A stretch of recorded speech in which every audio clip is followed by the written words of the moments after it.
સ્થાનિક સ્વરાજ્યની ચૂંટણીના પરિણામો આમ તો આવી ગયા છે.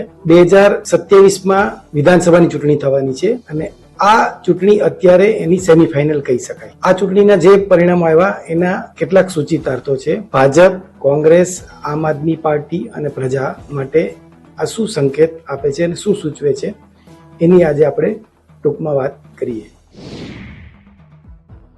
પહેલું સૂચિતાર્થ છે ખાડિયામાં ભાજપનું હારવું. 100 વર્ષ પહેલા સરદાર વલ્લભભાઈ પટેલ અમદાવાદ મ્યુનિસિપાલિટીના પ્રમુખ બન્યા ત્યારે ખાડિયામાં ગટર લાઈન અને પીવાના પાણીની વ્યવસ્થા અંગે ફરિયાદો મળી હતી. સરદાર પટેલે જાતે જઈ ઉભા રહીને આ કામ કરાવડાવ્યું અને ત્યારથી એ કામ વખણાતું હતું અને ઇન્ફ્રાસ્ટ્રક્ચર અને વિકાસ, શહેરી વિકાસ કઈ રીતે થાય એનું મોડેલ સરદાર પટેલે ગુજરાતમાં, અમદાવાદમાં, ખાડિયામાં એનો પાયો નાખ્યો.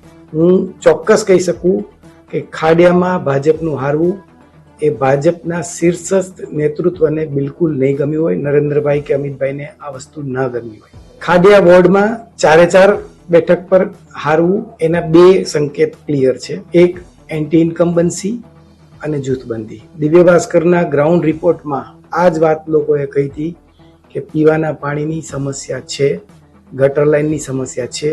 બીજો સંકેત છે અમદાવાદ મ્યુનિસિપલ કોર્પોરેશનમાં કોંગ્રેસને 32 બેઠકો મળી છે, જે ગાંવ કરતા વધારે છે.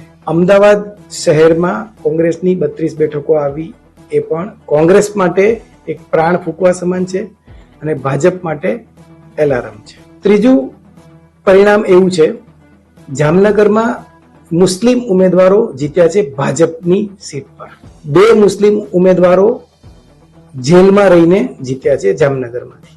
રાજકોટમાં જંગલેશ્વર વિસ્તાર છે જ્યાં વધારે વોટ મુસ્લિમોના હતા, ત્યાં મોટા પાયે ડિમોલિશન ડ્રાઈવ શરૂ થઈ. એ 4 સીટ ભાજપ હારી ગયું છે. આ એ સંકેત સૂચવે છે કે ભાજપ જો સારા મુસ્લિમ ચહેરાને પસંદ કરે તો એને વોટ મળે છે. મુસ્લિમ બહુમતી વાળા એક એવા આખો વિડિયો જોવા માટે ડાઉનલોડ કરો દિવ્ય ભાસ્કર એપ.